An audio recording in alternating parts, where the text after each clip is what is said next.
Muy buenas tardes, amados hermanos.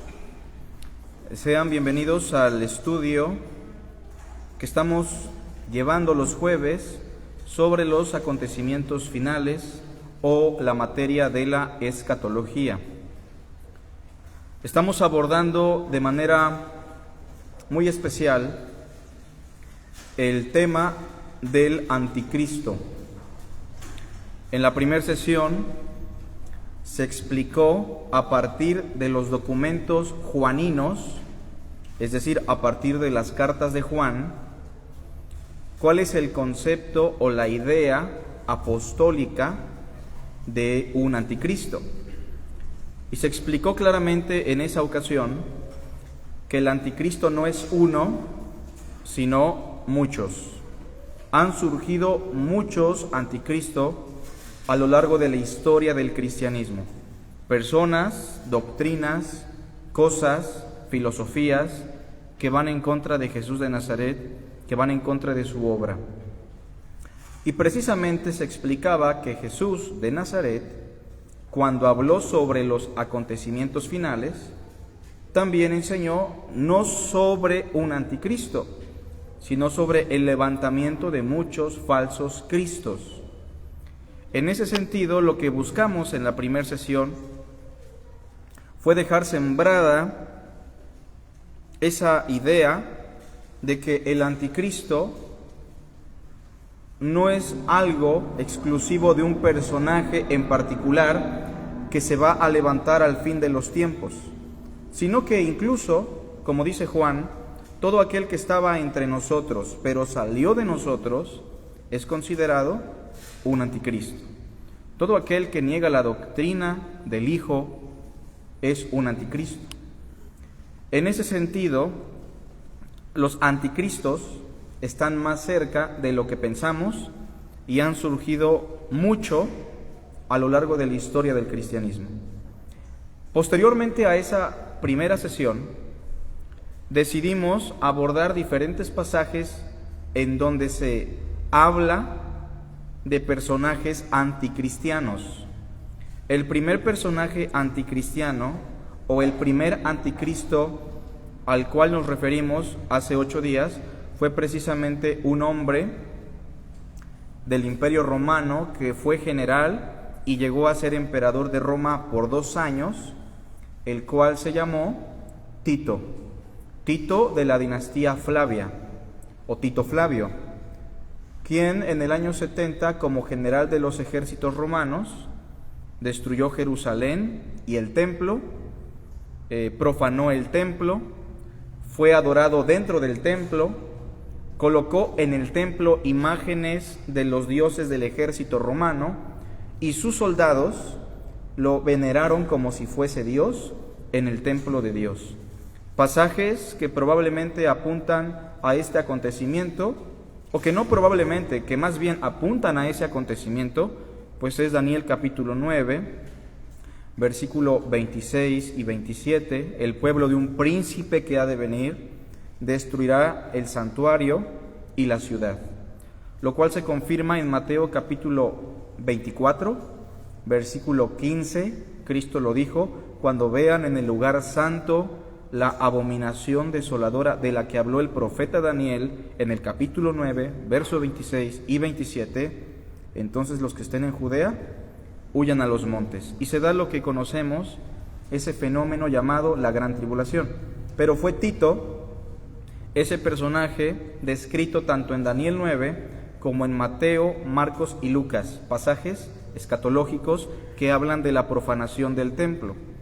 Y muy probablemente en la segunda carta a Tesalonicenses, todo el capítulo 2, cuando se refiere a este hombre de pecado, a este hijo de perdición, el cual se levanta contra todo lo que se llama Dios y es objeto de culto, en el marco histórico de esa carta, lo más cercano, lo más probable, es que fuera una referencia a la figura del emperador.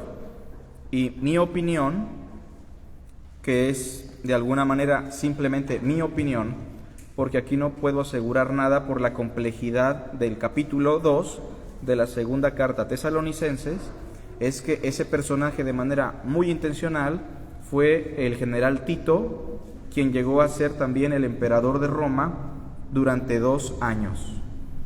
Hace 8 días, incluso me tomé el atrevimiento de darles un listado de los diferentes emperadores que surgieron en la época del cristianismo apostólico. Esa lista la voy a repetir de nuevo para que aquellos que no la tienen la puedan tener a la mano y la puedan memorizar. Las fechas exactas ustedes las pueden corroborar en libros de historia o en algunas fuentes de internet. El primer emperador fue Octavio Augusto, fue el emperador número 1. Antes de él hubo un hombre llamado Julio César, pero no fue considerado emperador porque Roma todavía no era un imperio. Así que el primer emperador estrictamente es Octavio Augusto. El segundo fue Tiberio. Tiberio aparece en Lucas capítulo 3, es el emperador que da la orden de censar a todo el pueblo, en este caso también al pueblo judío, en tiempos de José y María. ¿Recuerdan ese acontecimiento? Tiberio es el número 2. El número 3 fue un hombre llamado Calígula, conocido como el emperador loco. Algo que nos recuerda la locura de Calígula es que él quiso que uno de sus caballos formara parte del Senado de la República Romana. Así de loco estaba. También se proclamó divino, también fue un depravado. Después de Calígula quedó Claudio, su tío, es el número 4. Esto ya en la época de los apóstoles. Después de Claudio se queda su sobrino Nerón. Todos recordarán a Nerón porque fue el primer perseguidor oficial al cristianismo, que en la década de los 60, probablemente en el contexto de la primera carta de Pedro, persiguió al cristianismo de tal forma que los colgó en antorchas humanas para alumbrar la ciudad de Roma y así justificar sus fines políticos. Una persecución en la década de los 60 por Nerón, de alguna manera, es el primer punto de encuentro con la persecución entre los romanos y el cristianismo. Nerón también fue perverso. En el año 68 él muere, y recuerden que después de Nerón hay unos cuantos golpes de estado. Al no tener la figura del emperador que era Nerón, algunos abusados quisieron tomar el trono de Roma, a los cuales se les conoce como los reyes del 68. Algunos no los toman oficiales porque nadie los reconoció. En algunos documentos se les considera como emperadores, pero nosotros los vamos a considerar emperadores o como impostores, dependiendo el texto que estemos abordando. Estos 3 emperadores o reyes del 68 son los siguientes, y los puede colocar entre paréntesis, precisamente por lo que acabo de mencionar: Otón, Galba y Vitelio. Repito, Otón, Galba y Vitelio. Sinceramente no recuerdo si en ese orden, pero estos 3 quisieron tomar el trono del Imperio Romano y no lo consiguieron. Fue un fracaso y terminaron asesinados. Repito, Otón, Galba y Vitelio. Después de Nerón, el que quedó de manera oficial fue su general, que se llamaba Vespasiano, quien comandaba la guerrilla entre los romanos y los judíos en Jerusalén. Vespasiano entonces es reconocido como emperador en el año 68, ya a finales del año 68, y su hijo es Tito, quien destruye la ciudad en el año 70. Evidentemente, después de la muerte de Vespasiano, el que queda como rey o emperador de Roma es Tito, quien solamente duró 2 años. Si recordarán el texto de Apocalipsis 17 que dice: es necesario que dure breve tiempo. Y después de Tito, del año 81 al año 96, se levanta el peor emperador para el cristianismo en la época de los apóstoles, del cual vamos a hablar hoy, el anticristo o un anticristo que se llamó Domiciano. Así que hoy vamos a hablar de este personaje, y tengo que decir algo: no es que hablemos tanto de este personaje, más bien vamos a abordar algunos pasajes que desde una perspectiva exegética en el marco histórico apuntan a este personaje de manera muy en particular. Hay pasajes, como he dicho, que son complicados, como la segunda carta a Tesalonicenses capítulo 2, pero estos pasajes que vamos a abordar sí son muy claros con respecto a quién es este personaje anticristiano que se llamó Domiciano, el emperador número 8 o el número 11 si usted quiere considerar a los 3 reyes del 68. Bueno, Domiciano es el emperador que está vigente en la época de los apóstoles, sobre todo en la época final de la era apostólica, cuando el apóstol Juan es un anciano y se desata un crecimiento del cristianismo en Asia Menor. En esa época, obviamente, el emperador empieza a hacer cosas brillantes, la gente lo empieza a abrazar al estilo de lo que pasa hoy en nuestro país o en muchos otros países. Lo empiezan a reconocer como un buen líder, pero después de ciertos años se proclama Dominus et Deus Nostri, que en términos latinos significa nuestro Señor y Dios, y que de hecho Domiciano en esa época tenía como pasatiempo atrapar moscas con palillos chinos en su habitación, una cosa muy extraña. Era un depravado sexual, desmembró a muchas mujeres cristianas por rehusarse a estar con él, y aparte de proclamarse el único ser divino del imperio, sin tolerancia para el cristianismo, por el historiador Suetonio es descrito en el libro Los 12 Césares como la bestia humana, algo que incluso puede abonar más para el concepto de Apocalipsis cuando se habla de la bestia. Sin embargo, para llegar a esta conclusión tenemos que examinar pasajes muy importantes. Vamos a dividir probablemente esta sesión en 2 o 3 partes. Les pido que me acompañen a Daniel capítulo 7.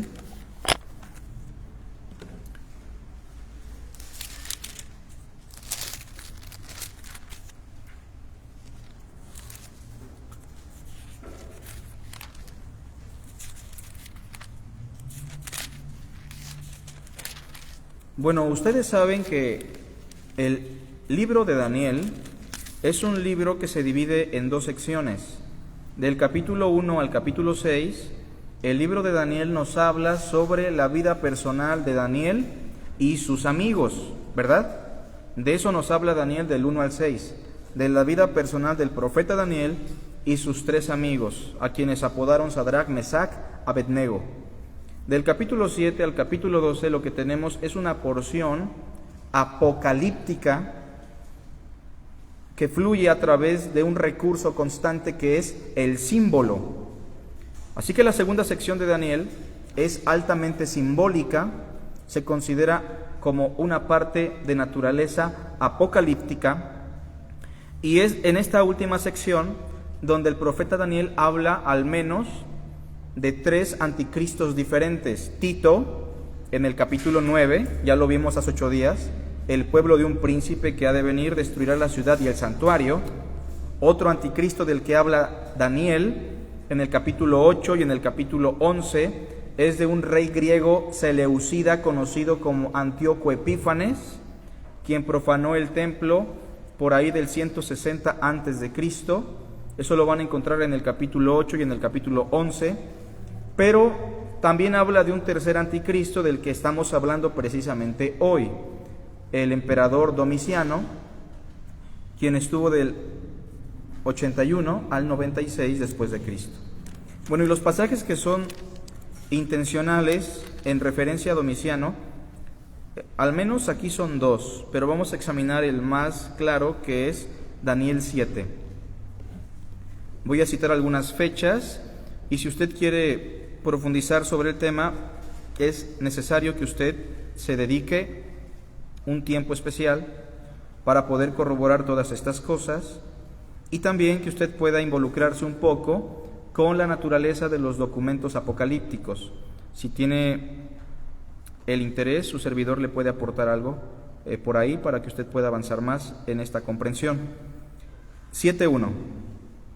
En el primer año de Belsasar, rey de Babilonia, este era el nieto de Nabucodonosor, Belsasar significa príncipe de Bel, el dios del fuego.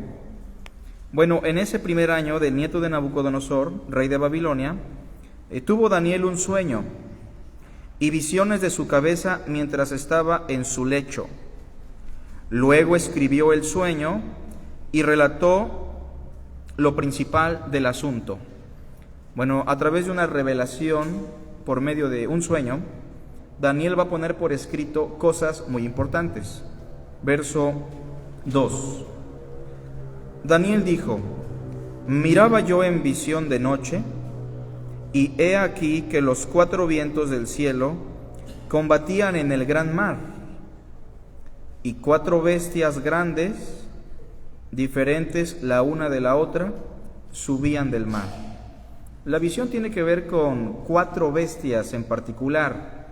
Estas 4 bestias son el símbolo de los diferentes imperios que tuvieron y tienen en la época de Daniel subyugado al pueblo de Dios, al pueblo judío.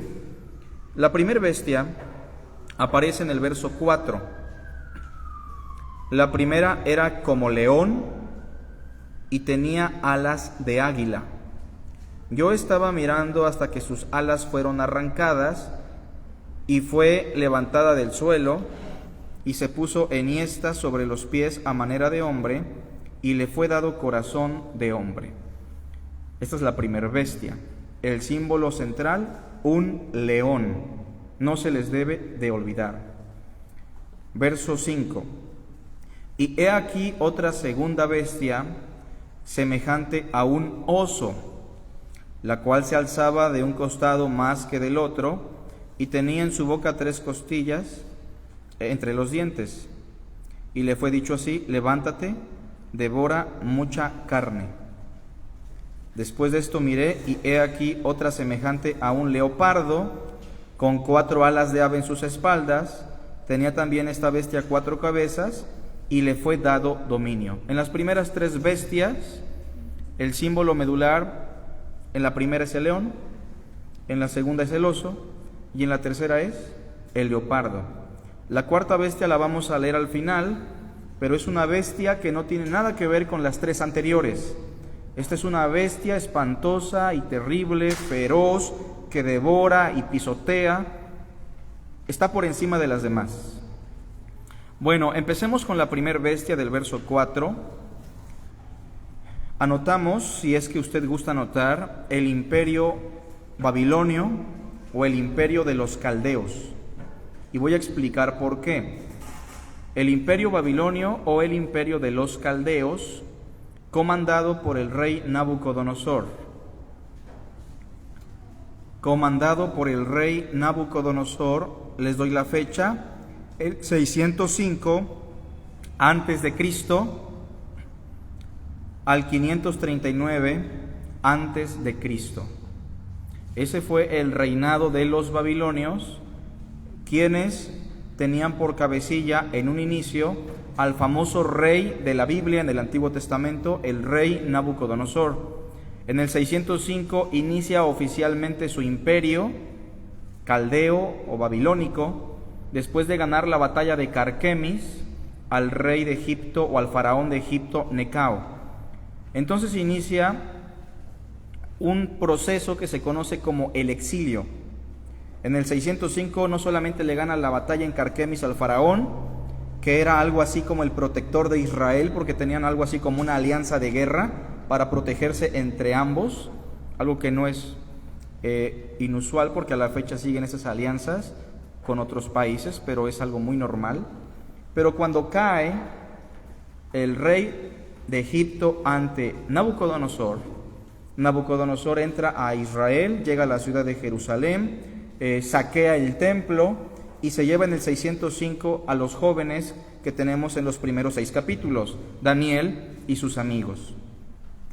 Bueno, vean que los simbolismos son interesantes. Este imperio en apariencia es el más fuerte, lo sabemos por el símbolo de el león.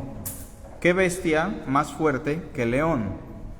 ¿Qué imperio más fuerte que el imperio de Nabucodonosor, quien incluso en algún momento dijo: ¿no es esta la gran Babilonia que yo he creado para gloria de mi nombre.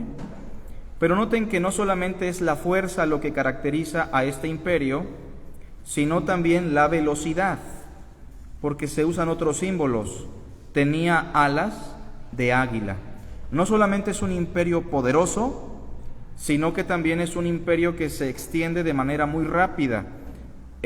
Ahí el significado de las alas de águila. Y bueno, ¿de dónde sacamos tanta cosa? ¿Cómo sabemos o cómo podemos asegurar que es el imperio de los babilonios comandado por el rey Nabucodonosor? Bueno, primero, porque en el capítulo 2 de Daniel, ustedes si han leído Daniel, se habla de una gran imagen. ¿Recuerdan esa imagen? Que contiene a los mismos imperios, pero con otros símbolos. Oro en la cabeza de la imagen, después plata en el pecho y los brazos, más abajo en el vientre, bronce, más abajo hierro y hasta abajo hierro y barro. Y en ese capítulo 2 que usted tiene que estudiar en su casa para que confirme lo que estamos hablando hoy, se le dice a Nabucodonosor que esa cabeza de oro es él y su imperio. Y vean que también hay una especie de pirámide que se va degradando en cuanto al valor: oro, plata, bronce, hierro, como las bestias que tenemos aquí en cuanto a su poderío. De manera que en el verso 4 tenemos al imperio de los caldeos comandado por el rey Nabucodonosor, quien en cierto momento de su vida sufrió una experiencia de humillación. ¿Sí recuerdan su experiencia? Dios lo humilló, le quitó su conciencia, lo dejó como demente, a su imperio le empezó a ir mal, y ese imperio que parecía león, ahora tenía la apariencia de un simple mortal, la apariencia de un hombre común y corriente. Es lo que dice el verso 4 al final. Yo estaba mirando hasta que sus alas fueron arrancadas, ahí está la experiencia de su humillación, y fue levantada del suelo y se puso enhiesta sobre los pies a manera de hombre, y le fue dado corazón de hombre. Una alusión muy probablemente a lo que sufrió el imperio y el mismo Nabucodonosor cuando Dios lo humilló en el capítulo 4. Bueno, entonces el primer imperio, la primer bestia, es el símbolo del imperio caldeo. La fecha la tenemos del 605 al 539 antes de Cristo. Versículo 5, la segunda bestia que aparece aquí es el simbolismo del imperio medo-persa. Si usted conoce un poco de historia universal, sabrá que después del imperio caldeo, el imperio que se levantó fue el imperio de los medo-persa. Hay muchas películas sobre este imperio. Bueno, era una alianza entre los medos y los persas. En el 539 le quitaron el dominio a los babilonios. Y quiero que vean, hermanos, los símbolos que aparecen en el verso 5, por favor. Bueno, el símbolo central es un oso. Preguntémonos, ¿quién es más fuerte, un león o un oso? Bueno, no lo sabemos a ciencia cierta, pero por lo que se transmite convencionalmente, siempre el león refleja una mayor fuerza. Yo pienso que hay osos más fuertes que leones, pero la idea del oso en el pensamiento del hebreo, del judío, era la idea de alguien muy feroz. El oso es muy feroz, a diferencia del león. El león es muy fuerte, te puede matar, pero es muy sigiloso. El oso no. El oso te ve y de inmediato empieza a correr y te destripa y te descuartiza.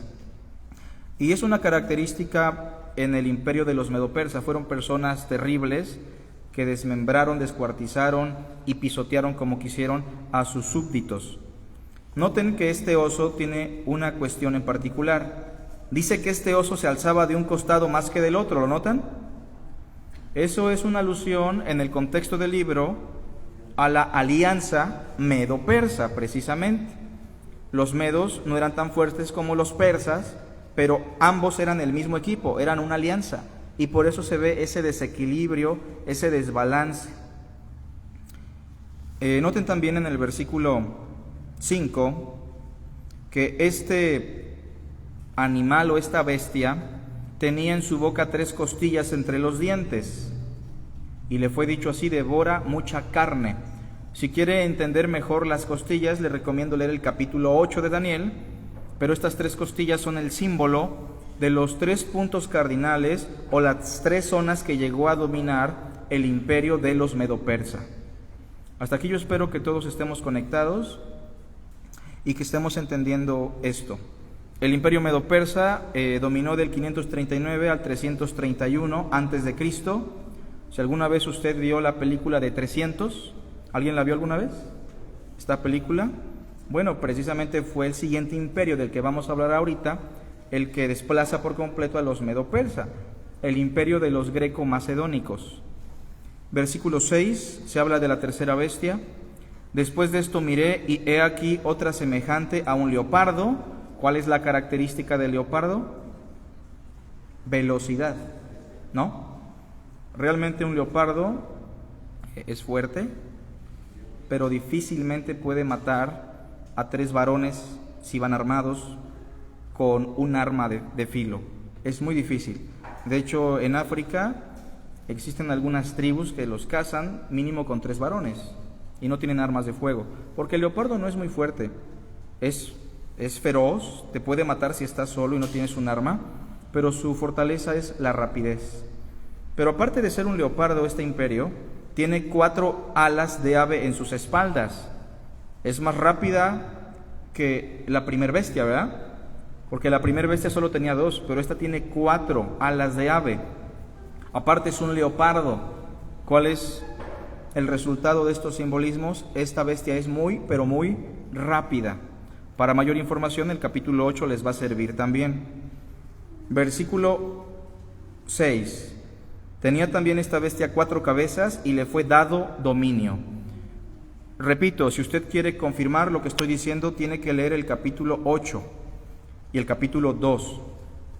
Pero básicamente este es el imperio greco-macedónico comandado por un emperador muy famoso en la historia que se llamó Alejandro el Grande o Alejandro el Magno, discípulo de Aristóteles. El imperio greco-macedónico o el imperio griego tuvo un lapso del año 331 al 168 antes de Cristo. Fue un imperio que arrasó con todos los otros de manera muy rápida. De hecho, Alejandro es considerado uno de los estrategas más importantes de la historia militar, por encima de muchos. Murió muy joven y hay ciertos rumores sobre su persona y su vida, pero no nos incumbe la vida de Alejandro el Magno el día de hoy.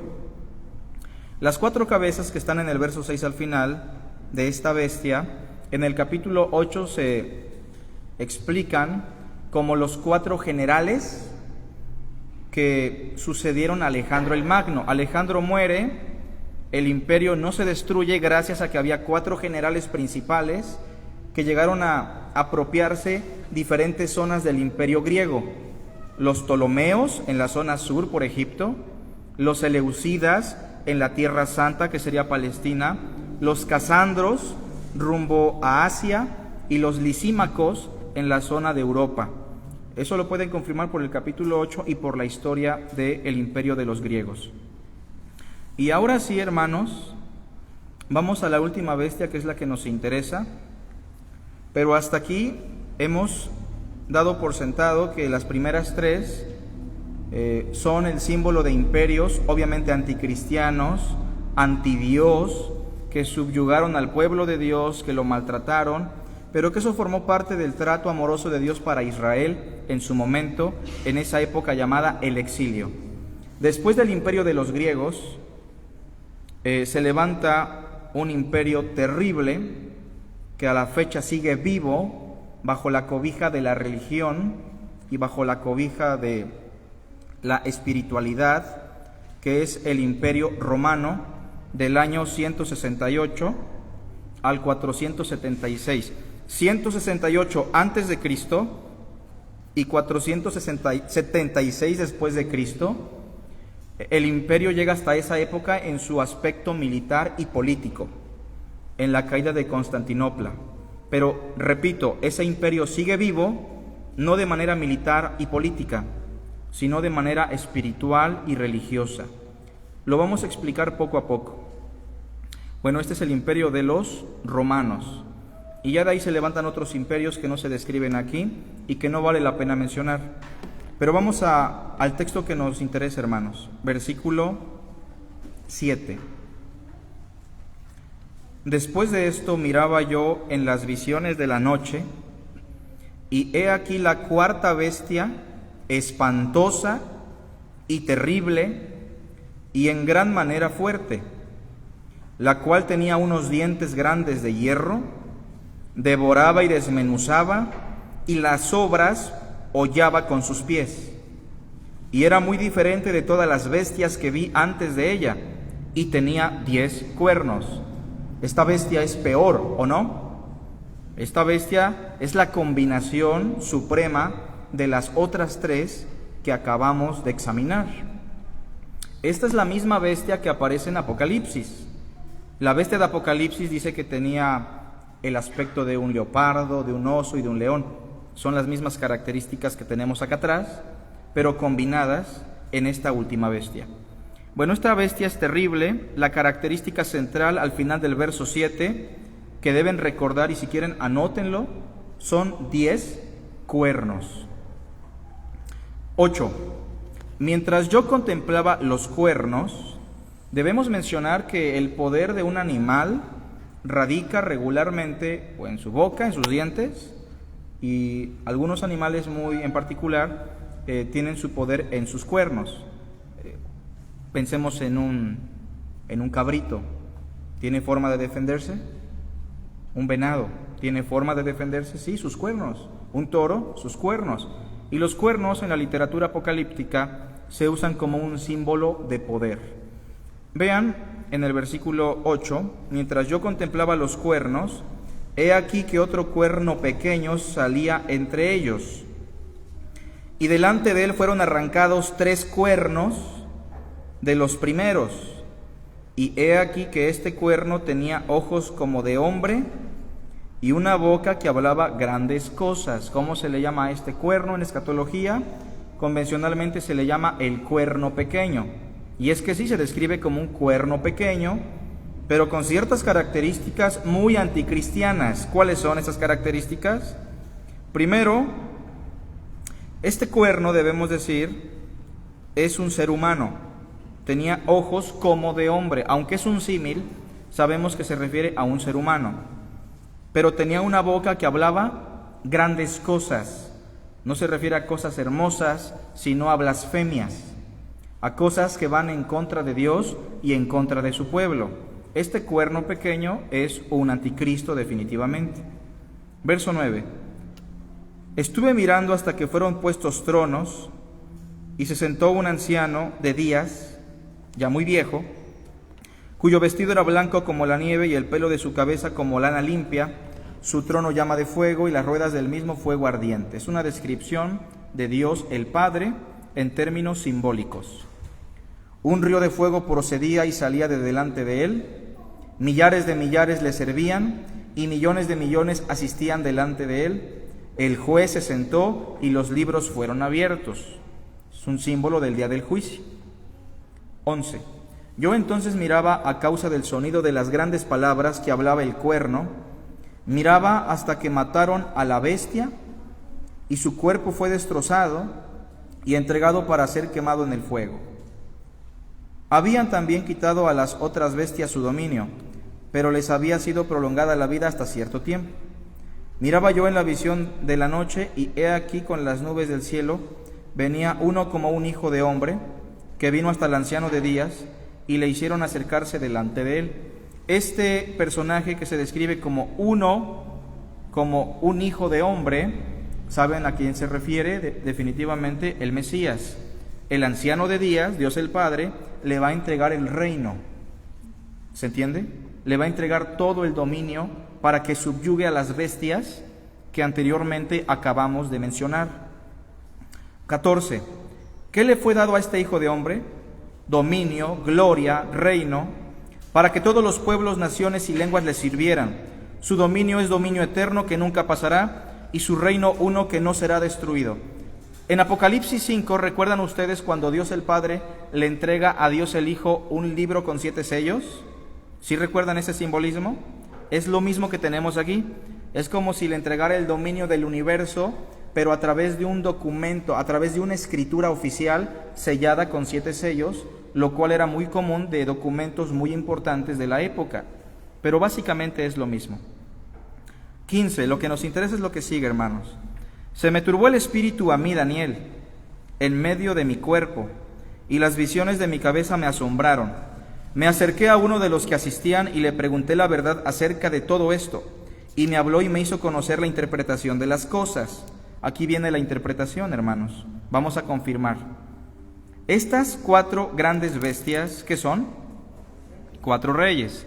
Por eso no solamente les mencionaba yo al imperio, sino también al cabecilla del imperio, Alejandro, Nabucodonosor, etc. 4 reyes que se levantarán en la tierra. Después recibirán el reino los santos del Altísimo y poseerán el reino hasta el siglo, eternamente y para siempre. Eso, hermanos, de alguna manera, parcialmente se ha cumplido después del Imperio Romano, cuando Cristo llegó, después de la instalación del Imperio Romano y estableció su reino. Parcialmente se está cumpliendo eso, pero no plenamente, hasta que Cristo regrese. 19. Entonces tuve deseo de saber la verdad acerca de la 4ª bestia, que era tan diferente de todas las otras, espantosa en gran manera, que tenía dientes de hierro y uñas de bronce, que devoraba y desmenuzaba, y las obras hollaba con sus pies. Asimismo acerca de los 10 cuernos que tenía en su cabeza, y muy en particular del otro que le había salido, delante del cual habían caído 3, y este mismo cuerno tenía ojos y boca, que hablaba grandes cosas, y parecía más grande que sus compañeros.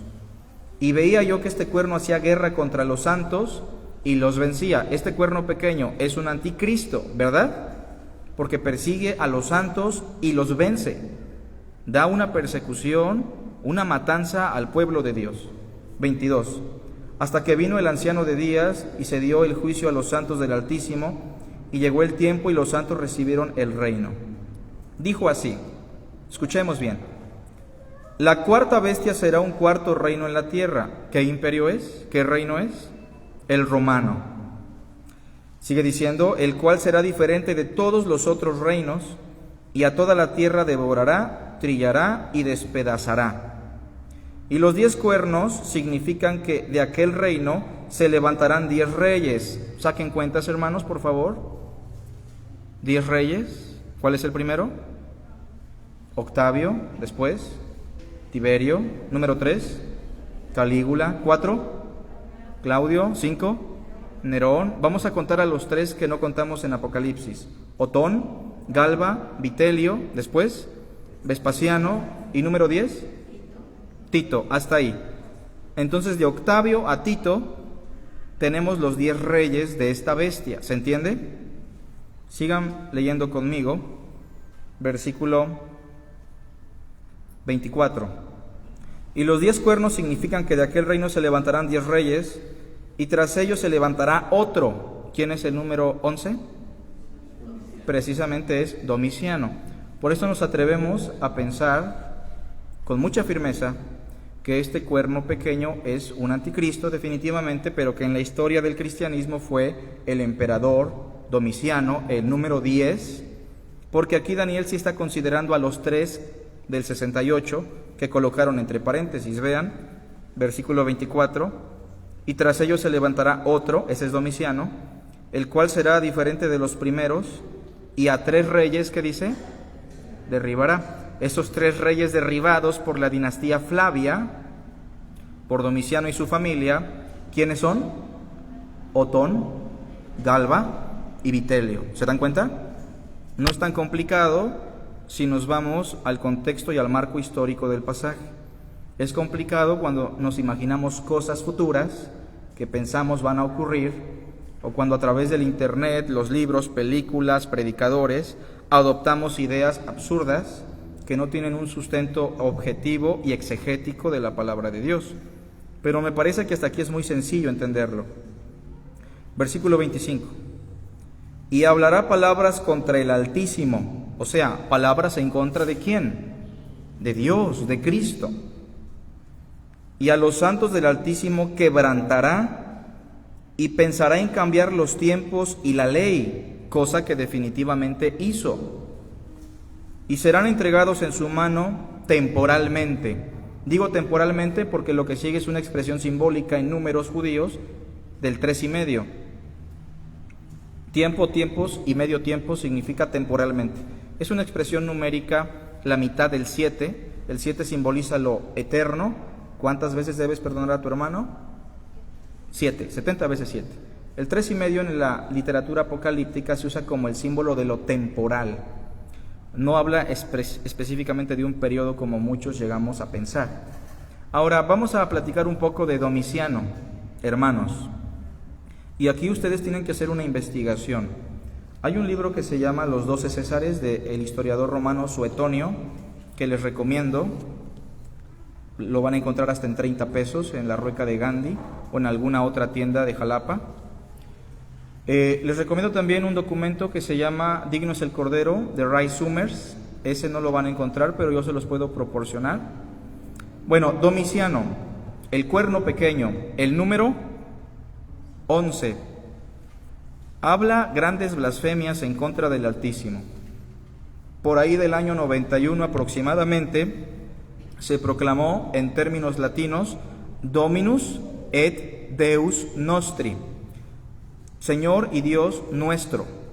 Si usted quería enviar un documento al emperador en aquella época, tenía que escribir de la siguiente manera: a nuestro Dios y a nuestro amor Domiciano. ¿Qué le parece eso? Totalmente anticristiano. Mandó a levantar imágenes de su persona elaboradas con oro en las ciudades más importantes del Imperio Romano, sobre todo en las ciudades de Asia Menor. En Éfeso se levantó un templo para adorar al emperador Domiciano, templo que después fue destruido por el siguiente emperador. Al entrar a la ciudad, usted tenía con su familia que adorar esa imagen en la puerta principal, prenderle incienso y rendirle adoración. Si usted lo hacía, tenía la facilidad de comprar, vender, comerciar en la ciudad. Si usted no lo hacía, había ciertas penalizaciones y en casos muy extremos incluso le podía pasar lo mismo que al apóstol Juan: ser exiliado, que era una pena muy común entre los romanos, o en algunos casos ser asesinado por el Imperio Romano. Se sugiere en algunos libros de historia, sobre todo están en inglés, que la marca de la bestia de la que se habla en Apocalipsis 13 tiene que ver con una marca, no sabemos de qué índole, que el emperador Domiciano le dio a todos aquellos que sí adoraban su imagen. Aparte, se desató una persecución terrible en contra del cristianismo. Evidencia de ello es Apocalipsis capítulo 1, por favor. Estamos en el mismo contexto del emperador Domiciano, donde la tolerancia a la predicación del Evangelio fue nula. Apocalipsis 1:9: yo, Juan, vuestro hermano y copartícipe vuestro en la tribulación. Sabemos que en la época de Juan, en el contexto de Apocalipsis, que reinaba Domiciano, se dio una segunda persecución al cristianismo. Si usted puso atención, recordará cuál fue la primera persecución al cristianismo. La primera persecución fue comandada por Nerón, en Roma, local, solamente en la ciudad. Pero con Domiciano se dio una persecución en todo el imperio, sobre todo en Asia Menor. ¿A quién le escribe Juan? A las 7 iglesias de Asia Menor. Bueno, Juan dice: soy partícipe vuestro en la tribulación, en el reino. Pregunta, ¿el reino ya estaba para Juan? Sí. Y en la paciencia de Jesucristo. Estaba en la isla llamada Patmos por causa de la palabra de Dios y el testimonio de Jesucristo. Me parece que Policarpo, Justino Mártir, entre otros padres del cristianismo, llegaron a escribir que la causa principal por la cual Juan estuvo exiliado fue el predicar el Evangelio en tiempos del emperador Domiciano, y que el mismo emperador fue quien lo mandó a exiliar. Capítulo 13, por favor. Vamos a avanzar lo más que se pueda.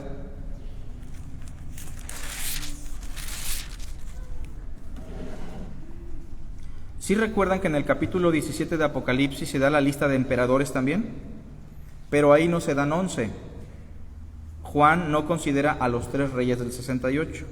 Entonces, Domiciano, quien es el número 11 en Daniel, en Apocalipsis es el número 8. Y el octavo se denomina como la bestia.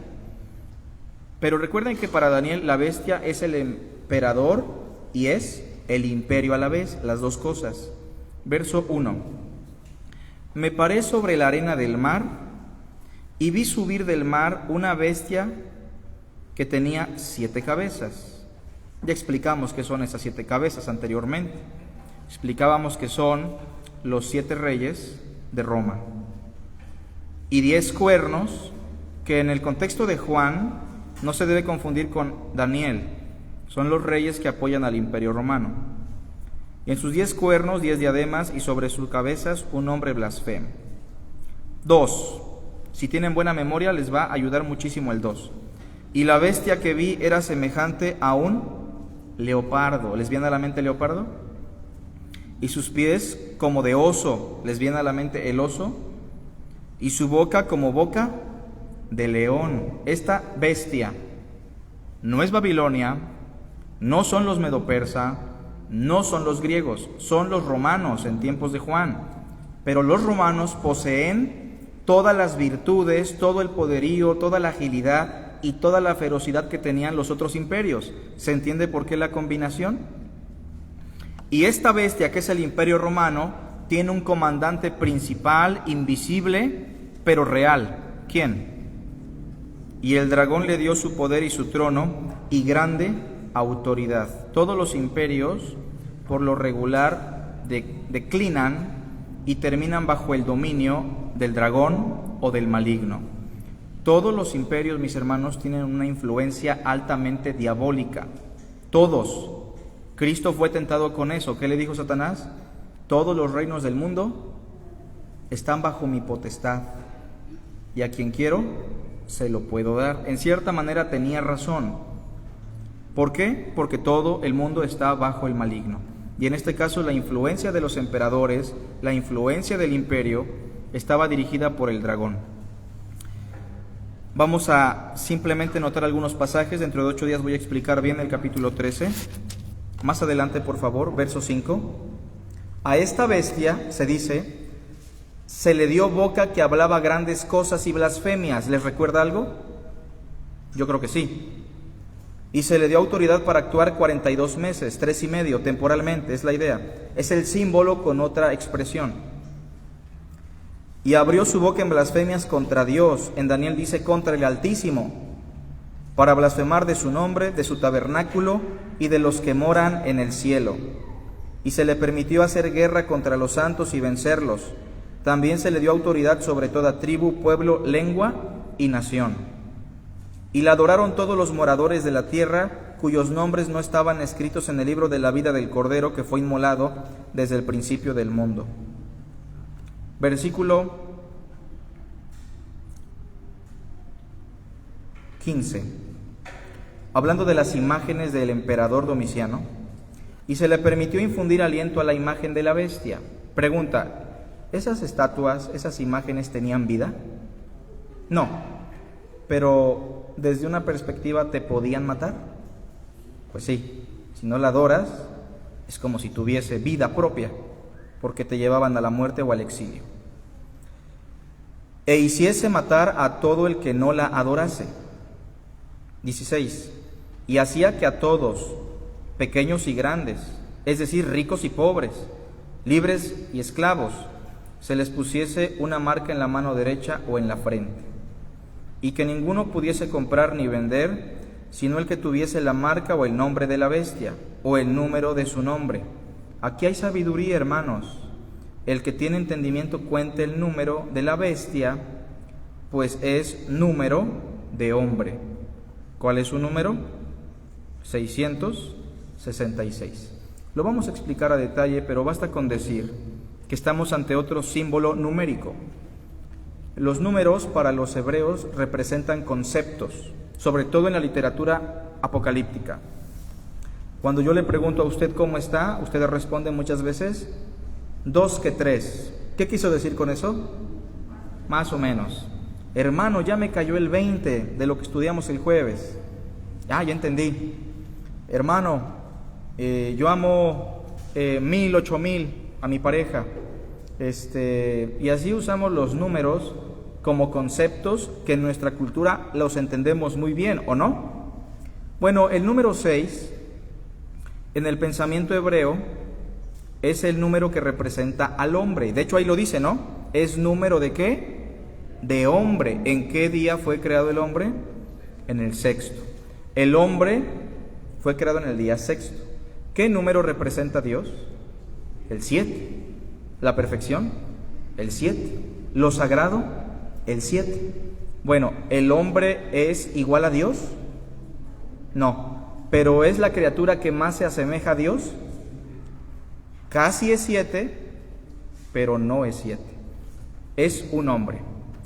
Y cuando dice 666 o 666, debemos recordar que los judíos buscan enfatizar las cosas a través de la repetición. ¿Cuántas veces es santo Dios? Santo, santo, santo. De cierto os digo. Hay, aquí en Apocalipsis. 666. No tienes que multiplicar, no tienes que sumar. Lo único que te está diciendo Juan a gritos, pero de manera escrita, es lo siguiente: la bestia no es Dios, la bestia es un ser humano. La aplicación final de esta enseñanza, hermanos, porque tenemos que aplicar algo. Vivimos en un mundo lleno de anticristianos, ¿sí o no? Y muchos de estos anticristos son personas con un gran poder, como lo fue el emperador Domiciano. Si bien hoy no nos están marcando ni nos están prohibiendo el comercio por no adorar a un emperador o a un presidente, usted participa del mismo pecado de aquellas personas que adoraron a Domiciano y fueron marcados por él, cuando usted le rinde su vida, su autoridad, su fe a un ser humano y no a Dios. Cuando usted le rinde el corazón a su patria, a su presidente, a su rey, cuando usted le rinde la vida a un ser humano que piensa que tiene el mismo nivel que Cristo o que Dios, usted cae en el mismo pecado que hemos mencionado. Pero basta mencionar, hermanos, que este pasaje y el de Daniel abordan de manera muy en particular la imagen de un emperador que existió en este mundo y que en el día del juicio va a perecer con todos los impíos, el emperador Domiciano. Dentro de 8 días examinaremos el capítulo 13 a más detalle, hermanos. Si alguien tiene alguna pregunta, comentario, un punto de vista, tenemos unos minutitos. ¿No? Bueno, pues entonces vamos a pasar a nuestras ofrendas, no sin antes mencionar que en esta semana cumplieron años personas de nuestra congregación. Mi esposita cumplió años, ¿verdad? Aquí la tenemos. Si quiere pasar, Gretita, aquí al frente para que oremos por